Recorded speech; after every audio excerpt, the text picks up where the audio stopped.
this. I don't know why. Well, no, I do. It's because I haven't filmed in a while. I need to like calm down. Okay. Zen, Marina, zen. I'm so fine. I'm fine. I'm fine. Everything's fine. I'm so good. Hi.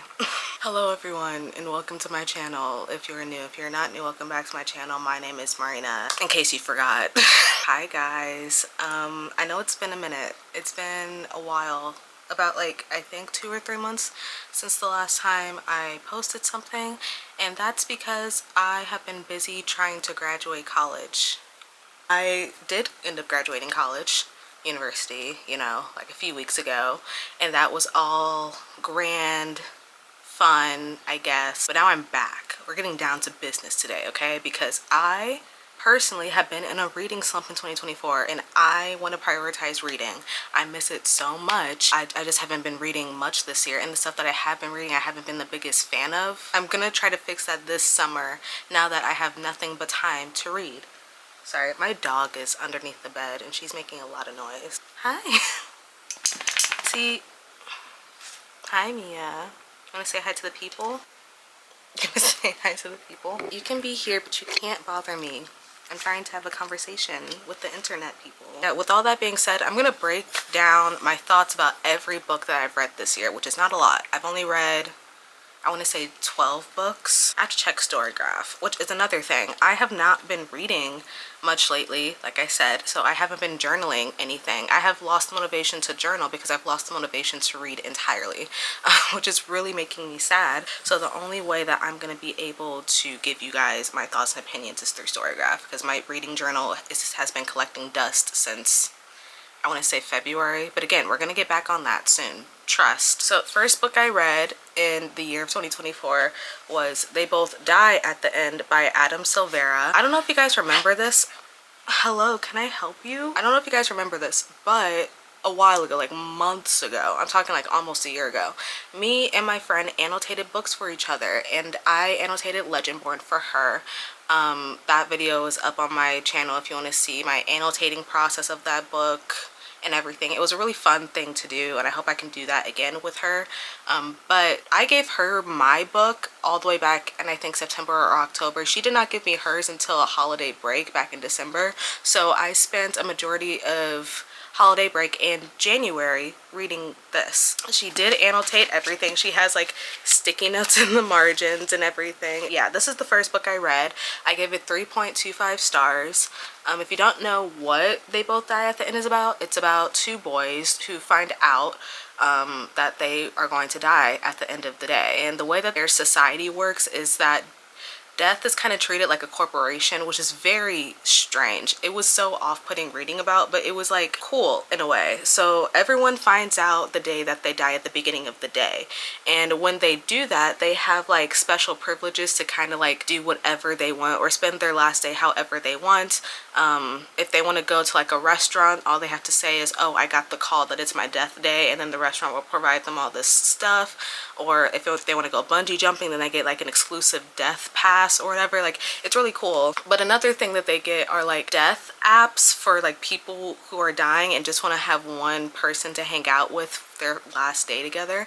And the two boys in this book are the ones who find each other through that app, and they don't really know each other at all. They're basically strangers at the beginning of the book, and then by the end of the book they're like besties, and it's like really interesting. I feel like the reason I gave it a 3-star was because it's very much like YA in terms of the writing style. Like, I felt like I wasn't really getting much in terms of like the characters. I felt like some parts, the characters' voices, the tones, the way that they spoke in their point of views was very cringy to me, because it was like, oh, I'm a bad boy. It was very like two-dimensional, but at the same time the characters were fleshed out enough for me to feel something for them by the end of the book, because the book is already, it has a very emotional concept, but I feel like the characters themselves, they just weren't doing it for me because of how the writing was. So I gave it 3.25 stars, which isn't bad. Guys, if you hear my dog, I'm sorry. She's just rubbing everything. Rubbing my tripod, rubbing the floor. Girl, what's up with you? That was the first book I read in 2024, and it wasn't the worst book I've read. I feel like I mostly enjoyed it because I got to read my friend's little annotations in the margins. It's one of her favorite books, so I was willing to give it a chance. We kind of have the same reading taste, so I knew that whatever she gave me I wasn't gonna hate. I just don't think, on top of me being in a reading slump going into the year, like starting my year off with this, something this sad and emotional, but also like something that I'm not totally in the mood for, it kind of like set the tone for how my reading has gone so far this year. And let's talk about the second book I read this year, which is on the opposite side of the spectrum, I feel like. Not in terms of like how emotional it made me, but in terms of writing style. Yeah, On Earth We're Briefly Gorgeous by Ocean Vuong. I've heard nothing but great things about this book for years. So when my professor said that this is one of the required reading books we were supposed to read this semester, I kind of was cheering, clapping, excited. I was having the time of my life while also crying. I read this book for class and I gave it 3.75 stars. This book broke me in a way that I didn't think I could be broken. If you don't know what On Earth We're Briefly Gorgeous is about, it follows this boy, what I think his name is literally Little Dog, fictional story about a character named Little Dog who relays his life story through events shared with his mom and his grandmother, and it kind of touches on generational trauma between parents and kids, and also generational trauma of what it means to be a second-gen Vietnamese kid growing up in a family who doesn't really speak the English language well and is still trying to get accustomed to like American life and what that means for a child being raised in that environment who's basically being dependent on a lot when it comes to like the outside world versus inside the house. There's so much I could say about this book. The reason why I think I gave it a 3.75 was because, again, it was the writing, but not in the way for they both die at the end. It was the writing style for this where I just felt like a lot of stuff was being explained that I felt like didn't need to be explained. Like, don't get me wrong, the writing style that Ocean Vuong has, beautiful. Love it. The characters, each and every character, amazing. It was so hard to follow at some points because I'm just like, this writing style is very detailed and flowery and I didn't understand. I felt like I was stupid half the time I was reading this book because I was like, what does that sentence mean? Why are these words being used in this context? What's going on? It was just a lot. And again, it's not a long book. It's only, I think, a little over 200 pages. But it took me so long to read because not only did I not understand what was going on half the time, it was just really freaking sad. And I had a feeling it would be because look at the cover, look at the title of the book. I had a feeling that I was gonna get emotionally damaged and or wrecked, but nothing could have prepared me for this. And yeah, it was a pretty good book. I enjoyed it. I don't think I'd ever read it again though. This was the only book I read for that class. All the other required reading books I chose not to. Definitely don't regret it. I wouldn't read it again. Next book we have is a book that I honestly forgot I read. That time I got Drunk and Saved a Demon by Kimberly Lemming. I have heard nothing but amazing things about the Mead Mishap series. I think that's what it's called. Look at that cover. I don't know, I'm kind of obsessed. I don't know. I read this all the way back in February, I'm pretty sure. It's one of the only books that I read in February. If you don't know what the Mead Mishap books are about, they take place in a fantasy world where there are a bunch of creatures. This one follows, I think her name is Cinnamon. She accidentally saves a demon. And the demon is like, hey, I need your help saving my people of the rest of the demons in this land that you guys are so scared of. We are actually slaves to a higher power that is making you guys believe we are the bad guys. We are not the bad guys. We are actually under this thing's control. And you seem like you're powerful enough to help me take her down. So can you? And Cinnamon's just like, no, I just want to work in my little cinnamon field, help make cinnamon with my family and chill. Like, I'd rather not. But at the end of the day, she does end up going with this demon. What's his name? Fallon. His name is Fallon.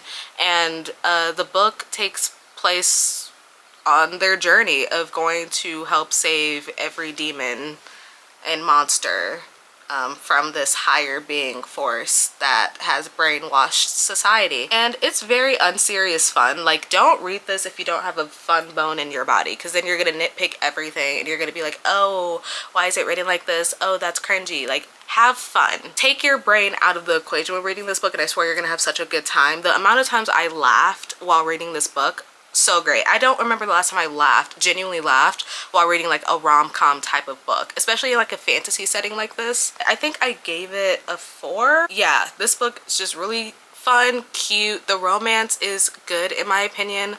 It's rare that you see like a plus-size black woman as the main love interest in any book, let alone like a rom-com fantasy like this. So I really liked that aspect of it. Yeah, I really liked this book, and it reminded me that I need to pick up the rest of the books in the series, because I'm pretty sure the series is complete. The next book I read is one I completely forgot about. Like, I read this book and then I tossed it out of my mind immediately. I read Katie Roberts' The Dragon Bride, which is the first book in A Deal with the Demon series. This book I read because it's a book that me and my coworkers decided to read together. I don't know why. I don't remember how it happened, but it did end up happening, and I read it and I gave it 3 stars. So yeah, there's that. Based off of the title and the cover of the book, you might be able to figure out what this book is about. This girl, she somehow gets involved with demons because she realizes that her life in the real world is trash. So she makes a deal with the demon to be bargained off or sold as another monster's wife. And the monster that ends up picking her is a dragon, and it follows the girl and the dragon on their little romance escapades. It's very, again, unserious fun. I've been in the mood for unserious books lately because I feel like I've been reading a lot of serious stuff over the past like 6 months, and I just felt like laughing. This book definitely got the job done. It's so ridiculous, but I had a good time, hence why I gave it 3 stars. I wasn't going in thinking it was going to be like peak literature or anything like that. I just really wanted a good laugh, and it's a real treat if you're looking for it for those reasons. The dragon thing is not a joke. It's a real dragon. There's nothing human about the dragon. It's basically like Beauty and the Beast, low-key. Like, that's a real dragon. Nothing humanoid about it. Kind of alligator features. It was freaking me out, but it also made me laugh. Yeah, I read this. I gave it 3 stars. It's my first time reading a Katie Roberts book. I've only heard good things about Katie Roberts, specifically her Greek God series or whatever. Like, I know of Neon Gods. That's, I think, one of her most popular books, but I didn't go into that one for some reason. I wanted to do the whole thing. I wanted to do The Dragon Bride. Give me monsters or give me death. Okay, the next book I read was one by one of my favorite authors of all time. Okay, if you know me, then you know I am a 7 Days in June truther. I love 7 Days in June. Tia Williams can never do any wrong in my eyes. After I read 7 Days in June, I decided I would follow that woman and her pen wherever she goes. So when she finally released a new book, a love song for Ricky Wilde, best believe I had to get it. I had to get it. I had to read it, and read it I did. I think this was one of the few books I did read in March, and that's around the time that I was reading stuff for like my 24-hour reading challenge. This was not in that video, but it was one of the books that I did read in March. I gave A Love Song for Ricky Wilde 4 stars. Ooh, so good, so good. I ended up really loving it by the end. If you don't know what A Love Song for Ricky Wilde is about, it follows this girl named Ricky. She has grown up in a very like privileged lifestyle her whole life. Like, her family is rich. She has like 3 sisters who are real business people, and she just feels like she can't fit in with her family because she doesn't think the way that they do. She's kind of like a wild, free spirit, and so one day she decides to not take part in the family business, which is, I think her family works in like a morgue or funerals or whatever, and she decides to like take off and make a flower shop. in Harlem, New York. Now, if you guys know anything about Harlem, it was, at least back in the day, the black capital of the United States. So she just feels really like connected there when it comes to like making a business. So she goes, packs up her stuff and moves there. And while she is there, she meets this man. I don't even remember this man's name, but she meets this man and she can't get this man out of her head. Like, she remembers his face, she remembers meeting him, and she's just like, I have to know everything about him. But then it was just the one time that she met him, and then she never sees him again until she does, and does again repeatedly. They see each other always and they never ever talk, and she's just like, what is this man's deal? Like, I want to get to know him, but at the same time it's just like, why is he everywhere I go? And I think he thinks the same thing, because he looks scared every time that they come across each other. She's just like, this is weird, this is strange. But then one day in February, this is a leap year, okay? Their worlds intertwine, they talk, and she realizes that this man is not what he seems. And I don't know if I can give away anything else because everything else is a spoiler, but just know that this book isn't just like a romance. It has a magical element, a little bit of like, time travel isn't the right word, but this does take place in two different eras, okay? It takes place in 1920s Harlem, US, and then 2024 Harlem, US, for reasons, okay? But you get dual POV for the most part. I think it's both of the main characters' point of views. I didn't do a good job selling this book, but just know, whatever you think going into it, wipe your brain. You're not prepared. Kind of what it was for 7 Days in June, where I genuinely was not prepared for everything to happen in that book, but this is different. Like, I did not expect anything going in, because the synopsis doesn't give away anything, so I can't tell you anything. Just know that it's really good, that I gave it 4 stars. Did I love it as much as 7 Days in June? No, but it's like, it was still excellent, and it kind of knocked me off my ass just a tad. By the time I got to like the halfway point, I was like, oh, because I'm not gonna lie, a majority of the book I was confused. I was like, what is going on? Like, why is this so weird? And then once you get your answers, you're kind of just like, oh, holy crap. Like, the plot twist was plot twisting. The plot twist, Tia Williams, she knows how to make a good plot twist in a romance, because I never ever see it coming. Go read A Love Song for Ricky Wilde. It's Tia Williams' latest book, and trust, it is excellent. Okay, next book I read is Titan's Curse. Now we're getting into the books that I read for the reading vlog, so I'm not gonna really talk much about these, especially this one, because you guys know Percy Jackson. Love this series. This would have been, I think, my second or third time rereading this book specifically, and I had a good time. I gave it 5 stars as per usual. It's my favorite book in the series. So yeah, I read this for the vlog. I read A Psalm for the Wild Built by Becky Chambers for the vlog as well. I read this for the first time ever, and it's a really cute little novella about a monk and a robot and them trying to find happiness in society, and it's really wholesome, but it will also make you think a lot about life in a way that I personally wasn't prepared for, because while in the midst of reading this book, I was going through a lot of life changes and trying to figure out my life, and it would just really, again, knocked me on my ass, which is a pattern, I feel like, for the books that I've been reading. But really cute, really good. I gave this one a 4.75 stars. I think this is a novella series. I don't know if the series follows the same 2 characters. I hope it does though, because I would read multiple books following the monk and the robot. Okay, next book I read for the vlog, Sunny Disposition by Deanna Gray. I finally read this. Guys, I've been meaning to read this for like over a year now. So when I finally read it for the vlog, I was very happy. I did enjoy it. I gave it 5 stars. Really cute, really fun, and it's the first book in, I think, a series, the Mendel Hawks series. I have the second book on my bookshelf. I have not started that yet, but yeah, I really liked it. If you want to know all of my thoughts for the books that I'm going through right now, just go to that reading vlog video. Okay, next book I read for that vlog is Lipstick and Camera Clicks by DJ Murphy. I read this because I was hearing a lot about it on Twitter. I don't think I finished it in the vlog, but I know by the end of reading it, I gave it 3.5 stars. This book was really cute. I liked it. Love triangle in it was very surprising to me. Like, nothing happened the way I thought it would happen.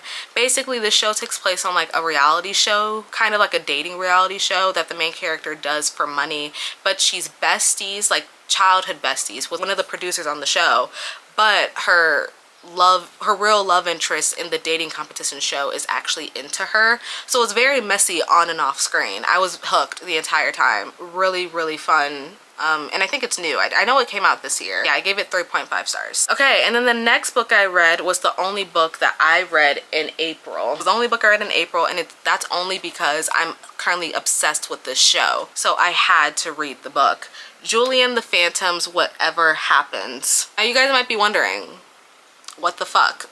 Are you serious? I'm dead serious. I have had the biggest obsession with Julie and the Phantoms over the course of 2 months. This hyperfixation has yet to leave too. Like, it's been 2 months and I'm still in my Julie and the Phantoms era, to the point where I did buy a children's book and I read it front to back in, like, I want to say a few hours. This is very short. It's literally a children's book. The font, the text is huge. I was having the time of my life reading this. I gave this 5 stars. Am I biased because I love the show? Maybe. But guys, I highly recommend the show. If you have not watched Julie and the Phantoms, I highly recommend it. It did get canceled after 1 season, but it's excellent television and this is a really good book. This book is kind of directly taking place after the events of season 1, like right where season 1 leaves off. So I'm not gonna spoil anything in case you do want to watch the show, but it also serves as a prequel to the show, because if you guys don't know Julie and the Phantoms, it's about a girl who is grieving her mother, and her one connection with her mom was that she used to love playing music with her, and the girl is very talented, the girl being Julie. And it also follows these 3 boys who died in 1995 on the same night that they were going to play one of their biggest gigs of all time that would have led them to stardom. Somehow, someway, these 4 individuals, Julie and the 3 ghosts, end up meeting, and they decide to form their own little band and get to success along the way. And it's a really heartwarming show. Like, it's rated a kids show. It's rated G, but it's like really good. The music, the show itself, amazing. And this book is a prequel sequel. The prequel part, because it follows Julie on the best day of her life, which was a day that she spent with her mom before her mom died. And then it also follows the 3 boys, Luke, Alex, and Reggie, and their best day on Earth before they died, which is their last day on Earth. It was the gig that they were going to play before they ended up, you know. So yeah, it was just really touching. It served as a good season 2 for me, as someone who knows that I'm never gonna get a season 2. Like, I want to be in denial, but I'm not. It's been like 4 years. A lot of fans still hold on though, and to those fans, I respect you. But yeah, this book, if you're interested in the show, read it. I know that there's another book as well, but I think it's just a novelization of the first season, which I personally don't need. Maybe I'll get it. Maybe. If I'm like going through withdrawals again and can't watch the show for the 600th time, I might get the novelization, but there's like no reason to. This next book that I read, I finished a little over a week ago. And again, this is a book that I read with my coworkers, but this book is actually good though. This one is not one that well, it's one that I read for fun, but it's one that I was taking seriously because it was really good. This Time It's Real by Anne Leong. I hope I'm pronouncing her name right. I don't know. 2 of my coworkers pushed this book onto me, which is kind of how I've been reading lately. It's only if my coworkers are just like, hey, this is the book I'm currently reading, please read it. And I'm just like, sure, whatever. So I gave this book a chance. It was guys, it was so good. It was really cute. I gave this book 4 stars. It follows this girl Eliza who wants to be a writer so bad. Like, her whole entire thing is like being able to be an author, I'm pretty sure. If not an author, then a journalist, whatever. For one of her school assignments, she has to write an essay based off of like something personal in her life that means a lot to her. And she ended up writing about a fake relationship that's not real, but she writes it as if it is real. A relationship between her and a guy, her boyfriend, that again is not real. And the essay ends up blowing up. Like, I don't know how that happened, but it does. It ends up hitting the internet and surfacing on all of these major websites. The news is talking about it. Like, it's getting very mainstream. And so she's like, oh crap, that's not good, because there is no boyfriend. Like, what am I gonna do? And so yeah, she ends up asking one of the most popular boys in school, who's also an actor, like, hey, if you help me with this, like fake this, then I will help you in whatever you need. Like, I'll write your college essays, I'll do this or this or that. I just need your help. Once the essay blows up, she starts getting recruited by big writing companies, major like publications, and she's just like, oh crap, I need to keep this ruse going. I need someone's help. So she goes to him. His name is Kaz. He's really cute. I also forgot to mention this book does take place in China. So he's like a C-drama actor, and it's giving very much C-drama. If you guys watch like any foreign dramas, specifically Chinese dramas, this book is kind of giving that. But the banter and everything was so cute. I love Eliza and Kaz. I think that their relationship was so chef's kiss. It was everything that I wanted it to be. And again, this is a young adult, but this is the kind of young adult that I like, where the writing was just really like fleshed out in a way where the characters didn't feel two-dimensional, which is what my problem was with they both die at the end. But also, this is just really like happy-go-lucky romance. There's nothing really dark about this book, though it does hit hard when it comes to like character development for both characters involved. I thought that this book was really good. And now on to the last book that I have read so far in the year 2024. I've been talking forever. Sorcery of Thorns by Margaret Rogerson. I've been meaning to read more Margaret Rogerson's books for a while. Everyone says that she's low-key the queen of standalone books, which I'm intrigued by because I love a good standalone, but they're hardly ever done right. And I am open-minded going into them half the time, but with this one I was just like, ugh, the hype is there, so if I don't like it, what's gonna happen? But I did end up liking this. I think I gave it a 4-star.